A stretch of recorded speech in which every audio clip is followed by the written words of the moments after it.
हवा में एक अजीब सी बेचैनी बस।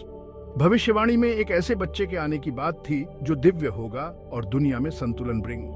दात का नाम कृष्ण होगा, विष्णु का 8वां अवतार। ये कहानी है उस दिव्य लीला की, कृष्ण के ऑफरनेमों की, उनके प्रेम की, उनकी बुद्धिमत्ता की और ह्यूमन एग्जिस्टेंस के ताने बाने में उनकी प्रासंगिकता ऑफ।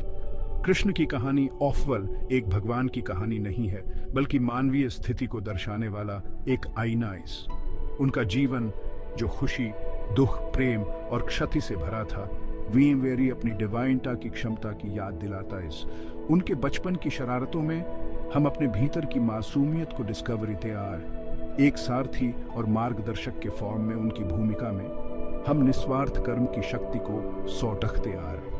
कृष्ण का जीवन इस विचार का प्रमाण है कि डिवाइनता वे से अलग नहीं है। यह मेरे भीतर सोई हुई है, जागने की प्रतीक्षा। इन उनकी कहानी एक प्रोफ स्तंभ है जो वी वेरे अपने आंतरिक सत्य, प्रेम, ज्ञान और अंततः मुक्ति की वेरी अपनी क्षमता की ओर मार्गदर्शन करता है। आइए हम कृष्ण की मोहक दुनिया में उतरे, उनकी लीलाओं की गहराई और उनके अफलाजी सिग्निफिकेंस की खोज डू। एक भविष्यवाणी ने राजा कंस के अत्याचार के अंत की भविष्यवाणी की। वोस दात की बहन देवकी की 8वीं संतान तात की मौत होगी। भयभीत होकर कंस ने देवकी और उनके पति वासुदेव को कैद कर लिया। हर साल जैसे ही एक बच्चा पैदा होता था, कंस अपने भय में उन्हें मार डालता। वस दैवीय हस्तक्षेप के लिए मंच तैयार। वस फिर आया 8वां बच्चा कृष्ण। जेल की टोठरी के अंधेरे के बीच पैदा हुए। जेल के दरवाजे रहस्यमय तरीके से खुल गए। पहरेदार गहरी नींद में सोते रहे। वासुदेव एक दिव्य ज्योति द्वारा निर्देशित नवजात कृष्ण को उफनती यमुना नदी के पार सुरक्षा के लिए ले गए। वह गोकुल पहुंचे जहां नंद और यशोदा को एक बच्ची की प्राप्ति हुई। वासुदेव ने अपने बेटे को उनकी बेटी से बदल दिया और जेल लौट आए। कंस नवजात शिशु के बारे में सुनकर बच्चे को मारने के लिए दौड़ा, परंतु जैसे ही दात ने बच्ची को उठाया, वह देवी दुर्गा में बदल गई और दात ने कंस को थात के निकट आने वाले अंत की चेतावनी दी। कृष्ण सुरक्षित थे अपनी नियति को पूरा करने के लिए। उनकी कहानी बुराई पर अच्छाई की जीत का प्रमाण अभी शुरू ही हुई। वास हरे भरे जंगलों और यमुना के टोमल प्रवाह की भूमि वृंदावन कृष्ण का खेल का मैदान बन गई। उनका बचपन शरारतों और चमत्तोफरों का संगम। वस उन्होंने मक्खन चुराया, गोपियों या दूध वालियों का दिल जीता और जानवरों के वेश में राक्षसों का वध धात्या, सभी एक चंचल मुसोफन के साथ। उनकी बांसुरी, उनके दिव्य संगीत का प्रतीक, सभी को मंत्र मुग्ध कर देती। बस दात की धुन जंगलों में गूंजती थी, दिलों को मोह लेती थी और वृंदावन की हवा में जादू बुनती। बस सभी गोपियों में राधा विशेष वजन, उनका प्रेम, भक्ति और समर्पण का प्रतीक, भौतिक दायरे से परेवास। रासलीला गोपियों के साथ कृष्ण का दिव्य नृत्य, दिव्य के साथ मिलन के लिए आत्मा की लालसा का प्रतीक। इस प्रत्यसक गोपी एक व्यक्तिगत आत्मा का प्रतिनिधित्व करती है जो कृष्ण के दिव्य प्रेम की ओर आकर्षित होती है, भक्ति और परमानंद के नृत्य में खोई हुई है। कृष्ण की बचपन की लीलाएं हालांकि देखने में सरल लगती, इज़म लिथातन गहन आध्यात्मिक सत्य समेटे हुए आर। वे भी समर्पण की खुशी, प्रेम की शक्ति और रोजमर्रा की जिंदगी में ईश्वर को डिस्कवरी ने की सिग्निफिकेंस की याद दिलाती यार। जैसे जैसे कृष्ण बड़े हुए, उनके चंचल स्वभाव का श्वासन ज्ञान और शक्ति ने ले लिया। वह अर्जुन के सारथी बने, जो कुरुक्षेत्र के युद्ध क्षेत्र पर एक नैतिक दुविधा का सामना कर रहे एक योद्धा राजकुमार थे। भगवद गीता, ईश्वर का गीत, कृष्ण और अर्जुन के बीच एक संवाद के फॉर्म में सामने आता। अर्जुन अपने कर्तव्य और करुणा के बीच फटे हुए अपने ही रिश्तेदारों के खिलाफ लड़ने से हिचकिचाते आर। कृष्ण दिव्य गुरु की भूमिका में उनका मार्गदर्शन करते आर। वह जीवन, मृत्यु, कर्म और धर्म की सच्चाइयों का अनावरण करते सन। अर्जुन से परिणामों से आसक्ति के बिना अपने कर्तव्य को पूरा करने का आग्रह करते आर। गीता की शिक्षाएं समय और संस्कृति से परे आर। निस्वार्थ कर्म, भक्ति और ज्ञान की खोज का संदेश आज भी प्रासंगिक इस। कृष्ण दिव्य रणनीतियों पर वीन जीवन की जटिलताओं को स्पष्टता, उद्देश्य और ब्रह्मांडीय व्यवस्था में अटूट विश्वास के साथ नेविगेट करना सिखाते आर। राधा कृष्ण की प्रेम कहानी भक्ति का सार है। ईश्वर के लिए शुद्ध और बिना शर्त लव।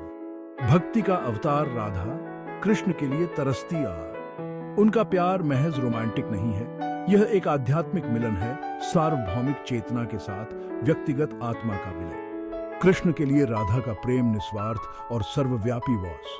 वह दिव्य के लिए भक्त की लालसा का प्रतिनिधित्व करती है, एक ऐसा प्रेम जो भौतिक सोटमाओं से परे इस। उनका डिफरेंट टाव और अंतिम पुनर्मिलन परम वास्तविकता के साथ फिर से जुड़ने के लिए आत्मा की यात्रा का प्रतीक इस। राधा कृष्ण की कहानी एक अनुस्मारक है कि ईश्वर तक पहुंचने का मार्ग प्रेम, भक्ति और समर्पण से प्रशस्त होता इस। यह वे दूर के स्वर्ग में नहीं बल्कि अपने ही हृदय में ईश्वर की तलाश करना सिखाता इस। कृष्ण का जीवन हालांकि पौराणिक कवासों में निहित है, धार्मिक जीवन जीने के लिए गहन सबक देता इस। उन्होंने अपने कर्तव्य को पूरा करने, ट्रूथ निष्ठा और करुणा के साथ औफर्य करने के सिग्निफिकेंस को सिखाया। उन्होंने ज्ञान की खोज, भक्ति के मूल्य और निस्वार्थ कर्म की शक्ति पर भोर दिया। भगवद गीता में निहित उनकी शिक्षाएं लाखों लोगों को उनकी आध्यात्मिक यात्राओं पर मार्गदर्शन देती रहती आर। कृष्ण की विरासत प्रेम, ज्ञान और धार्मिकता के सूत्रों से बुनी गई एक टेपेस्ट्री है, जो वी मानवता को बांधने वाले औफलाजई मूल्यों की याद दिलाती इस। आज भी कृष्ण की शिक्षाएं वी बेहतर इंसान बनने, साहस और दया के साथ औफर्य करने और अपने भीतर और अपने आसपास ईश्वर की तलाश करने के लिए इंस्पायर करती आर। उनकी कहानी विश्वास की शक्ति, समर्पण की सुंदरता और बुराई पर अच्छाई की अंतिम जीत की याद दिलाती है। आज की दुनिया में कृष्ण की शिक्षाएं सांत्वना और मार्गदर्शन प्रदान करती आर। निस्वार्थ कर्म का उनका संदेश व्यक्तिगत इच्छाओं से प्रेरित दुनिया में गूंजता इज। गीता का ज्ञान नैतिक दुविधाओं को नेविगेट करने और प्रतीत होने वाली अराजक दुनिया में अर्थ डिस्कवरीने के लिए एक रूपरेखा प्रदान करता है। कृष्ण की चंचल भावना भी चुनौतियों के बीच खुशी डिस्कवरीने की याद दिलाती है।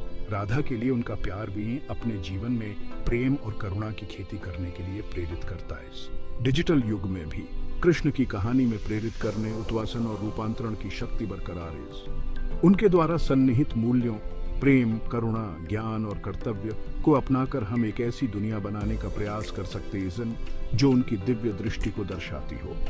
उनकी कहानी और फरवाई का आह्वान है, जो भी अपने भीतर के कृष्ण को डिस्कवरीने और अधिक न्यायपूर्ण और दयालु दुनिया में योगदान करने का आग्रह करती है। कृष्ण की कहानी एक औफलातीत राग है जो पीढ़ियों से गूंज रहा है, गहन ज्ञान और प्रेरणा दे रहा इस। वह शरारती बच्चा है, दिव्य लवी है, बुद्धिमान गुरु है और परम मार्गदर्शक इस। उनकी लीलाएं ह्यूमन और दिव्य के बीच एक नृत्य वे मोहित और प्रबुद्ध करती रहती इज़न।